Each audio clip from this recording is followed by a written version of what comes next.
जब व्हेल मछली ने पूरा मुंह खोला और जहाज जा रहा था तो कैप्टन ने सोचा कि ये तो जहाज डूब जाएगा, सब लोग मर जाएंगे, मेरी ड्यूटी है कि इन लोगों को बचाऊं, क्या करूं। तो उन्होंने जहाज के अंदर जितने भी लोहे के टुकड़े वगैरह पड़े थे, बेकार कचरा वगैरह, जो भी लोहे के सरिये, वो सब फेंके जिससे कि ये कुछ पेट में जाए और ये हट जाए तो जहाज आगे जा सके।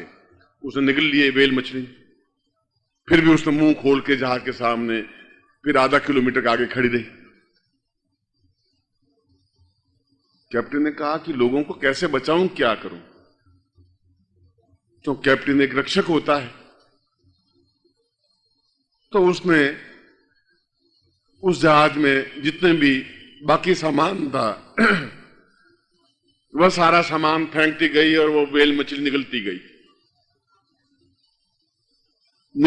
पेट में उतारती गई और फिर आधा किलोमीटर दूर वापस मुंह खोल के खड़ी हो गई कि बस उस जहाज को निगल लें। लोग सब घबराए हुए कि अब तो मृत्यु निश्चित है ही, कुछ अब बचा हुआ कुछ नहीं है। तो कैप्टन ने जितनी मेज थी, टेबल थी, कुर्सियां थी, वो फेंकी। उसने मेज को भी निगल लिया, कुर्सी को भी निगल लिया, मंच था मंच को भी निगल लिया, कपड़े थे कपड़े को भी निगल लिया। कैप्टन सोचा इस दुष्ट से पिंड कैसे छूटे, क्या करें क्या। तो भोजनालय में गया और भोजनालय में जितनी डबल रोटी थी, ब्रेड थी, बिस्कुट थे, मक्खन थे, बटर था, जितने भी जो कुछ था वह सब उसके मुंह में फेंक दिया कि इससे पिंड छूटे तो ठीक रहे। वो सब फेंक दिया और जिससे भी बचे उसने उस बटर को भी, ब्रेड के कम से कम 2000 पैकेट थे, 2000 पैकेट को कागज के साथ में, और बिस्किट थे, बिस्कुट को भी निगल लिए वो सब। टेबलें कुर्सियां निगल ली, खाने का सारा सामान निगल दिया, आटे की बोरियां निगल दी, शक्कर की बोरियां थे वो निकल गई, और फिर मुंह फैलाए फिर खड़ी हो गई। कैप्टन का कोई रास्ता नहीं है, अब कोई न कोई व्यक्ति ही इसके मुंह में जाए। तो जो गरीब व्यक्ति था ये बेचारा, उसने कहा मैं पहले कूदता हूं, तो वह उसके मुंह में कूदा, फिर दूसरा कूदा, फिर तीसरा कूदा, फिर चौथा कूदा। 300 लोग थे, 100 लोग कूदे। तो पहले पर्ची डाल दी थी, भाई जिसकी पर्ची आएगा वो पहले कूदेगा इसके मुंह में। अब पर्ची जिस मेरी पहले पर्ची आ गई तो मैं पहले कूदूंगा, पहले आपकी पर्ची आ गई तो आप कूदेंगे, क्योंकि वहां तो कोई सिस्टम तो था ही नहीं। कैसे न कैसे इसका पेट बना, जो 5 बच जाए तो 5 ही सही, बचे तो सही, कुछ रखे, अब कुछ है ही नहीं जहाज में तो, और ये जहाज को उलट देगी, खा देगी। फिर एक बनिए का नंबर आया, बनिया कूदा अंदर कूद करके टेबल कुर्सी लगा दी, ब्रेड वगैरह लगा दी, बेचना शुरू कर दिया। जितने लोग अंदर थे 100 लोग, ये ब्रेड ये भाव है, बटर ये भाव है, चलो ये भाव है।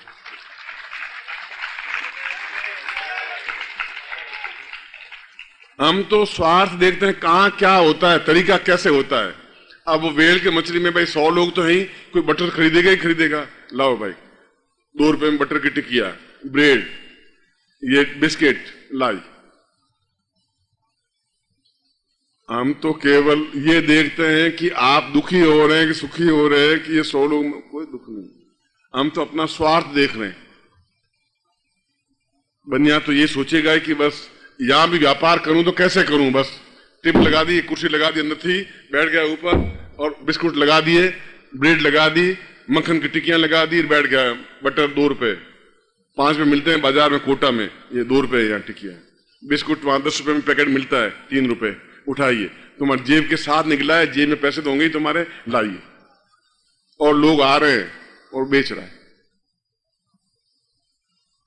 हम बहुत स्वार्थी हो गए, परोपकारी नहीं रहे, दूसरों के सुख में सुखी नहीं हुए, दूसरों के दुख में दुखी भी नहीं हुए। और यह जगदम्बा, यह दिवस, यह गुरु, जैसा कि मैंने बताया कि व्यक्ति शॉर्टकट अपनाने के लिए बाध्य हो गया है, तो बाध्य हो गया है, वह 3 साल साधनाएं नहीं कर सकता।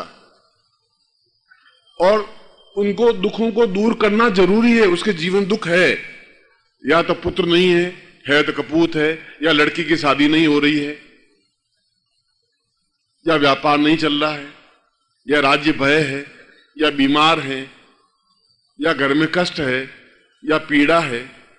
कोई न कोई तकलीफ तो प्रत्येक व्यक्ति को है। ऐसा संसार में कोई व्यक्ति नहीं है जिसको सभी सुख हों, ऐसा पृथ्वी पर कोई है ही नहीं। हम तो इसलिए भी दुखी हैं कि मेरे 3 बच्चे ही हैं, इसके पड़ोसी के 7 बच्चे हो गए साले, हमारे 3 ही रह गए, ये 7 कैसे हो गए? बस इससे भी दुखी हैं सर। अरे भाई 7 हो गए, तुम क्यों दुखी हो रहे हो? बिहार के लालू के 14 बच्चे हैं, तुम भी 14 के 15 बच्चे पैदा कर, तुम्हें मना किसने किया है? वो मुख्यमंत्री है, जो ही 14 बच्चे पैदा करोगे मुख्यमंत्री बिहार के बन जाओगे। तकलीफ तुम्हें क्या है? मगर हम दुखी हैं कि इसके 7 बच्चे, मेरे 3 ही हैं। बस हम केवल दूसरों को दुख देख करके या दूसरों की उन्नति देख करके सुखी होते हैं। ये हमारी एक स्वभाव बन गया है, और उसको कैसे दुख पहुंचे इसके लिए बराबर प्रयत्नशील हैं। जब आदमी को दुख देने के लिए जुट ही जाएगा तो संसार में दुख फैलेगा ही फैलेगा। उस दुख को, उस बाधा को दूर करने के लिए देवताओं ने साधना का रास्ता अपनाया और लंबी लंबी साधनाएं की, मगर फिर भी दुष्टों का दलन नहीं हो सका। शुंभ और निशुंभ और महिषासुर, इनकी समाप्ति नहीं हो सकी। नहीं हो सकी तो जगदम्बा ने आविर्भाव हुआ, निर्माण हुआ, एक मां बनी, उसके हाथ में आयुध आए, और आयुध इस बात के सूचक थे कि तुम ताकतवान बनिए, क्षमतावान बनिए। और जगदम्बा ने कहा 13वें अध्याय में मार्कंडेय पुराण में कि गुरुत्वम मदेवम ममत्वम मदेवम दुखत्वम मदेवम सुखत्वम मदेवम। मैं तुम्हारी मां भी हूं, मगर मैं तुम्हारा गुरु भी हूं। तुम्हारे दुख को सुख में परिवर्तित करने के लिए मैं सक्षम हूं। तुम दुखी मत रहो, क्योंकि मेरे पास आयुध भी हैं, मेरे पास शस्त्र भी हैं, और मैं तुम्हें वह विद्या, वह कल्पना गुरु रूप में दूंगी जिससे आप कम से कम समय में अपने दुखों को दूर कर सकें। कम से कम समय में। मैं आपको एक राम की कथा सुना के चला जाऊं, आपके दुख तो दूर हुए नहीं, घर में तो वही तकलीफ है आपको। मैं आपको कृष्ण की एक कथा सुना के चला जाऊं, आपके दुख तो दूर हुए नहीं, आपकी बीमारी तो मिटी नहीं। फिर कैसे जो हमारे पूर्वजों ने ज्ञान दिया, आखिर कौन व्यक्ति उन समस्याओं को, उन रास्तों को, उन मार्ग को कौन बताएगा? कौन बताएगा? पड़ोसी बताएगा? कपड़ा बेचने वाला बताएगा? मोटर चलाने वाला बताएगा? कौन बताएगा? जिसको उसका ज्ञान होगा। इसलिए उसने कहा कि मैं तुम्हारी मां भी हूं, मगर मैं तुम्हारा गुरु भी हूं। गुरु हूं तो गुरु की ड्यूटी है कि वह युग के अनुसार परिवर्तित हो, और वह कम से कम समय में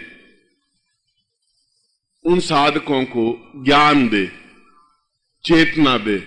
और उसके पास जो शक्ति है, मैंने कहा शक्ति आपके पास है, आपके पास पाव भर है, मेरे पास 40 किलो है, 80 किलो है, 90 किलो है, क्योंकि मैंने शक्ति ही एकत्र की है। आपने 5 लाख रुपए इकट्ठे किए, तो उन्होंने शक्ति तो खर्च की है। इसने 11 बच्चे पैदा किए हैं, शक्ति इसने भी खर्च की है।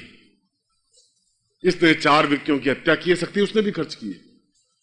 प्रत्येक व्यक्ति ने शक्ति खर्च की है। मैंने शक्ति खर्च करके 80 किलो उस तपस्या का अंश एकत्र किया है। आपने शक्ति खर्च करके अपने 5 लाख या 7 लाख या 10 लाख रुपए बैंक बैलेंस बनाया है, मगर बना करके दुख को भी प्राप्त कर लिया है। अब रास्ता सूझ नहीं रहा है, क्योंकि अत्याचार बढ़ रहा है। इसलिए जगदम्बा को कहना पड़ा कि मैं तुम्हें कम से कम छोटे से छोटे रास्ते से मैं आपकी समस्याओं को दूर करने का उपाय करूंगी, और गुरु के रूप में करूंगा। न डिफरेंस करूंगी में है, न डिफरेंस करूंगा में है। एक स्त्री यहां गुरु रूप में बैठी तो हम उसको गुरु ही कहते हैं। अगर राष्ट्रपति हैं तो कोई स्त्री कभी राष्ट्रपति बनेगी तो राष्ट्रपति तो नहीं कहलाएगी कि राष्ट्रपत्नी। अब राष्ट्रपत्नी तो होगी नहीं, वो भी राष्ट्रपति ही कहलाएगी। आप कहेंगे ये राष्ट्रपत्नी है तो फिर आपकी भी पत्नी है, आपकी भी पत्नी है, राष्ट्रपति तो है नहीं, वो तो राष्ट्रपति है। जो मंच पर बैठेगा वह स्त्री हो या पुरुष हो वह गुरु ही कहलाएगी। इसलिए जगदम्बा अगर कहेंगे तो वह गुरु रूप में, पुरुष रूप में है और ये मां रूप में भी है और काली रूप में भी, हिंसक रूप में भी है, ताकतवान क्षमतावान रूप में भी है, जो शत्रुओं का संहार कर सकती है और ममतामयी भी है, जो कहती है कि मैं तुम्हारे दुखों को नहीं देख सकती, मैं तुम्हारे ऊपर होने वाले अत्याचार को नहीं देख सकती, मैं गुरु रूप में उपस्थित होऊंगी तो मैं रास्ता दिखाऊंगी।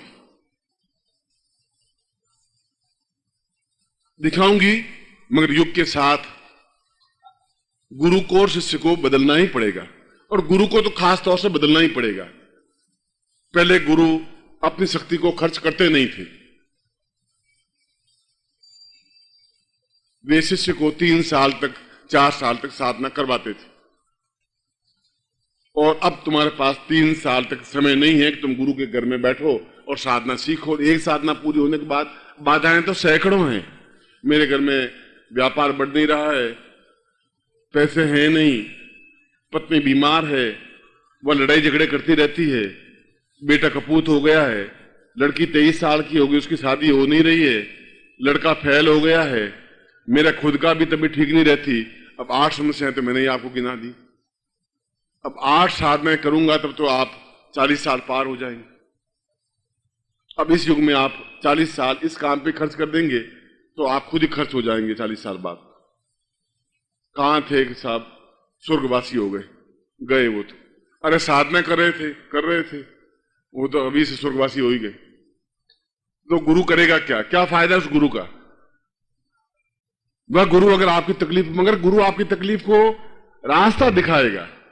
गुरु एकदम से कल का कल आपको करोड़पति नहीं बना देगा। दीक्षा का तात्पर्य यह नहीं, इसलिए उसने जगदम्बा ने दीक्षायाम मृतमस्तुते, ये शब्द जगदम्बा के हैं, मेरे नहीं है। मृतमस्तुते, मरे हुए को भी जीवित कर देने की क्रिया। हम मरे हुए हैं, कर्जा है तो मरे हुए हैं, लड़की की शादी नहीं हो रही है तो मरे हुए हैं, पढ़ाई नहीं हो रही है तो मरे हुए से हैं, बड़े दुखी हैं। मृतमस्तुते, उसको अमृतमय बना देना कम से कम समय में। उदाहरण दिया कि आज के व्यक्ति एक शॉर्ट फॉर्म चाहता है कि कम से कम समय में क्या करें। रेल बहुत धीरे चलती है, कार बहुत, बैलगाड़ी थी, बैलगाड़ी को बदल दिया, फिर कार, फोर्ड कार आई, उसको बदल दिया, फिर उसने बड़ी कार ट्रेन बना दी, वो बदल दी, फिर हवाई जहाज बना दिए, हवाई जहाज बाद जेट, बस जल्दी जल्दी पहुंचना है, स्पीड बना दी। अब खाना बनाने में पत्नी खाना बनाती है, सब्जी बनाएगी, सब्जी छौंकेगी, 2-2.5 घंटे लगेगी। गए होटल में, खाना खाया, all right, thank you very much, शाम को खाना खाएंगे, खुश रहना।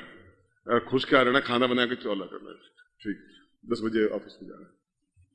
आज शॉर्ट फॉर्म में, तो गुरु को भी शॉर्ट फॉर्म में आपको विद्या को देना पड़ेगा। ये गुरु की ड्यूटी होगी, सफलता मिलनी चाहिए आपको, बस ये ड्यूटी है गुरु की। ऐसी चीज को दीक्षा कहते हैं।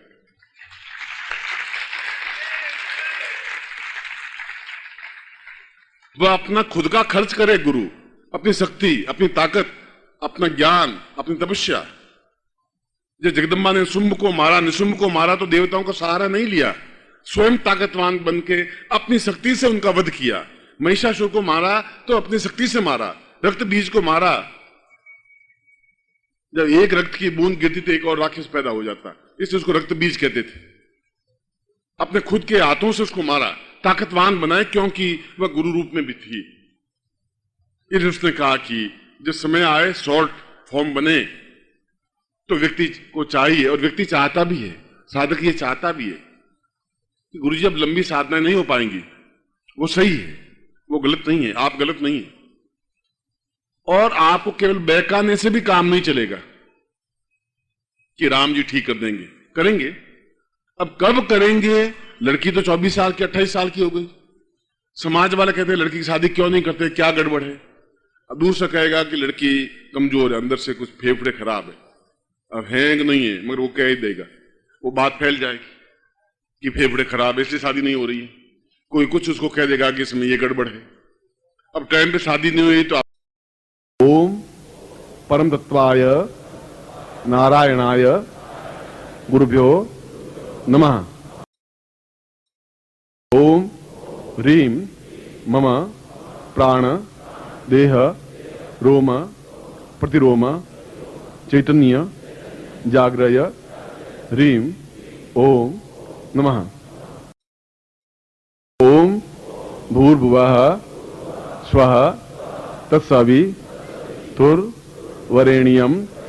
भर्गो देवस्य धीमहि धियो यो नः प्रचोदयात्।